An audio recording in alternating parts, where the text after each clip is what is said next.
Here's Dan Shapiro to help you find your edge, master your process, and own your future. Hey guys, good evening everybody. Welcome to another edition of the actionsoftrader.com nightly wrap-up show. Hope everybody is doing well. Guys, if you take a moment out, support the channel, takes 1 second, click that like button. Hopefully, again, I will continue to point you in the right direction. If you are brand new to us, I trade off data. I'm a two-sided trader. I'm not trying to predict the weather. I'm not trying to predict where a stock is going to be a week from now, a month from now, 3 years from now.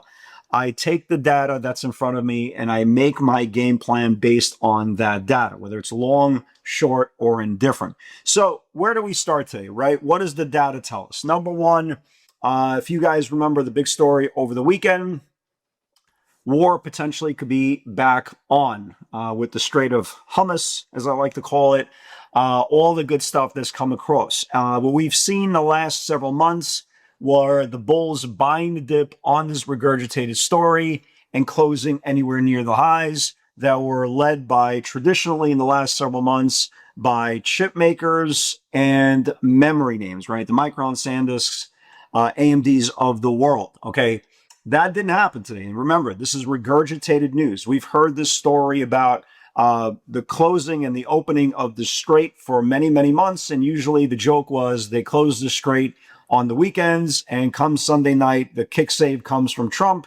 And the next thing you know, markets are rallying again. Again, it did not happen today.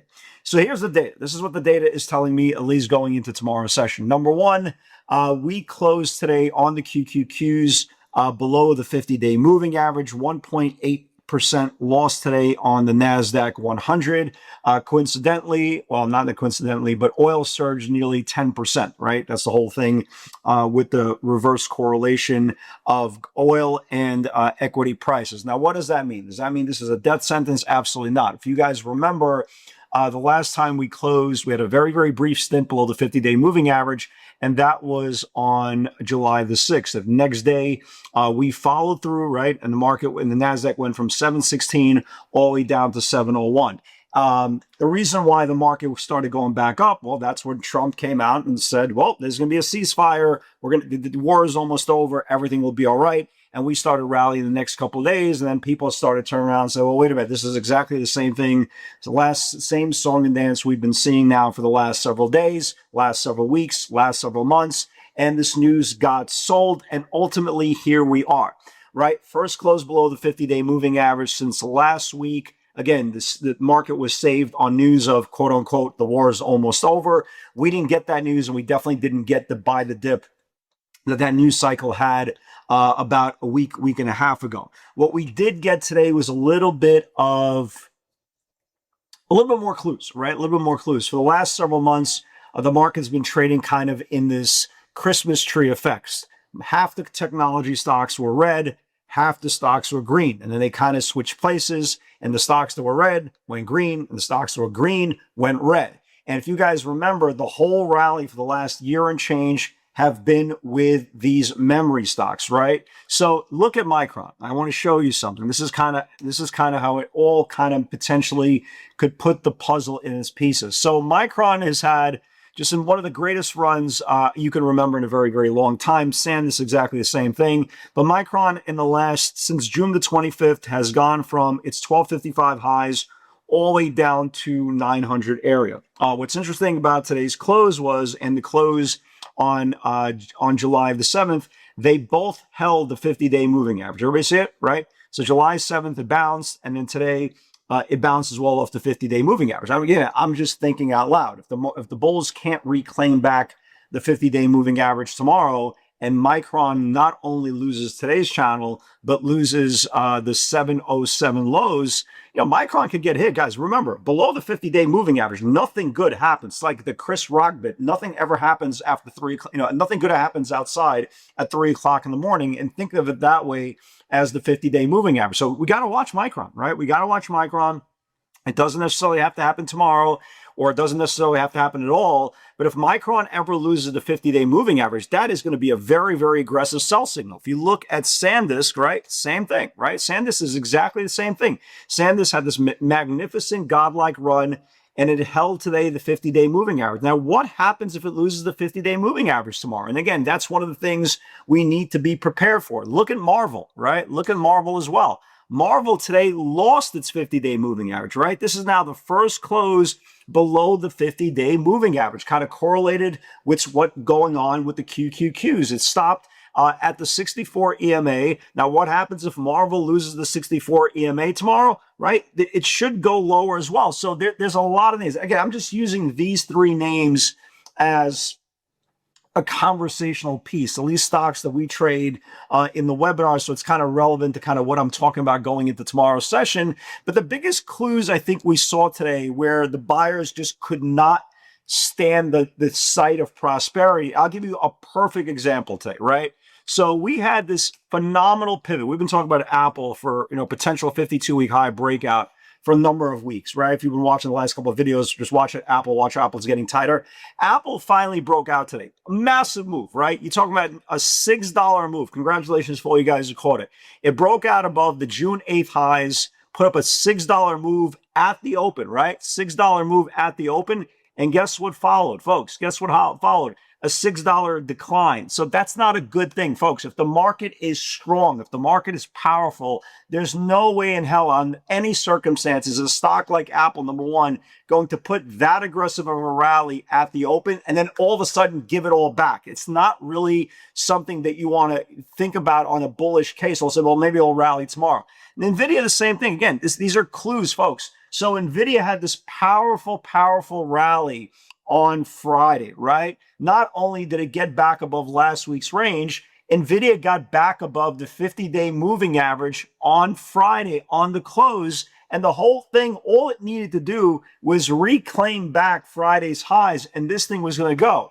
The problem is it failed, right? Just like Apple, the sellers took control over. There was absolutely no reason, if the stock was going to be strong, especially reclaiming big levels, that the stock should have given all back. And not only did NVIDIA give back the 50-day moving average, it pretty much gave back the whole move, folks. Look at this. I mean, within what?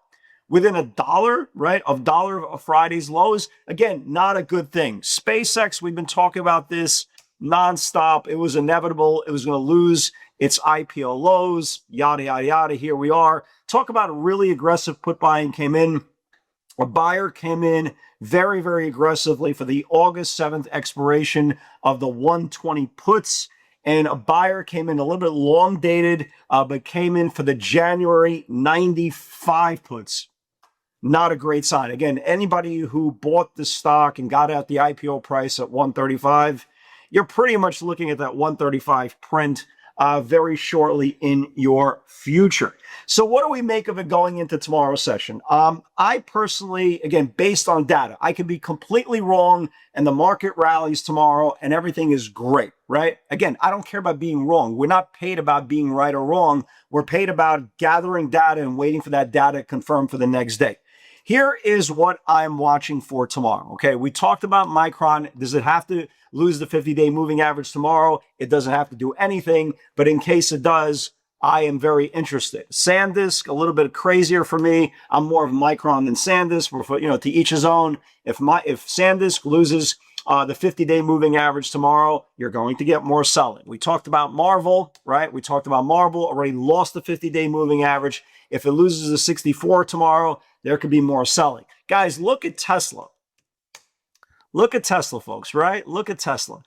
Tesla has been in this ping pong, little mashup now for a very long time. If you are a trader of Tesla, it's in God mode. Okay, if you don't trade Tesla by looking at this chart and say, Dan, what are you talking about? The stock hasn't done anything. If you trade Tesla, you know you can take advantage of phenomenal channels both to the upside and to the downside. But here is where it gets a little bit tricky if you are an investor, right? So we've been reclaiming the 50-day moving average and giving it back. I'm reclaiming it and giving it back, reclaiming and giving it all back while holding this bottom channel here that started in early July. Here is where it gets kind of funky if you are a shareholder. And this is kind of where I'm watching for tomorrow. If this thing can violate, right? If this thing can violate this channel, and this channel now is almost, tomorrow will be a full 2 weeks worth of consolidation.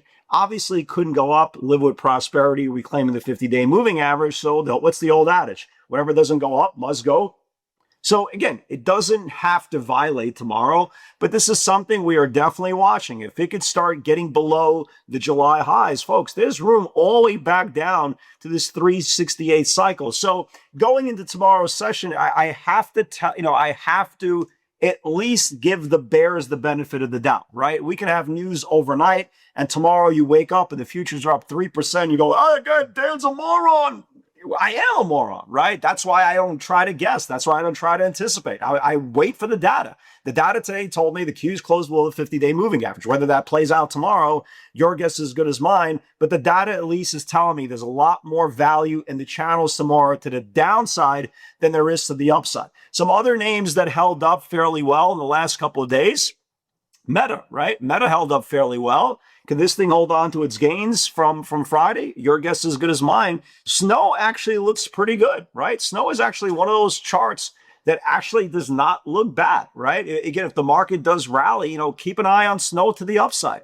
Another name to the upside you want to keep an eye on is CRM. Again, doesn't look like anything right now. But again, this is a very copycat sort of scenario. If you guys remember, right here on May the 29th, it reclaimed back the 50-day moving average and had a really big 2-day run.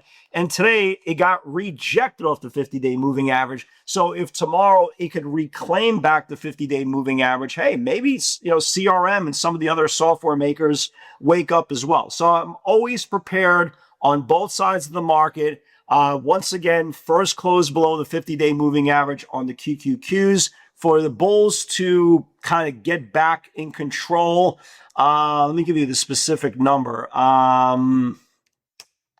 If the bulls need to get back into control, they need to get back above, honestly, to get it back above 716, right? If they get above 716, that is going to be proactive on the bullish case. However, I'll even give you this level. If we lose 710 tomorrow, right? If we lose 710 tomorrow on the QQQs, there is a chance we see last week's lows of roughly 701. That's it, guys. That's all I got.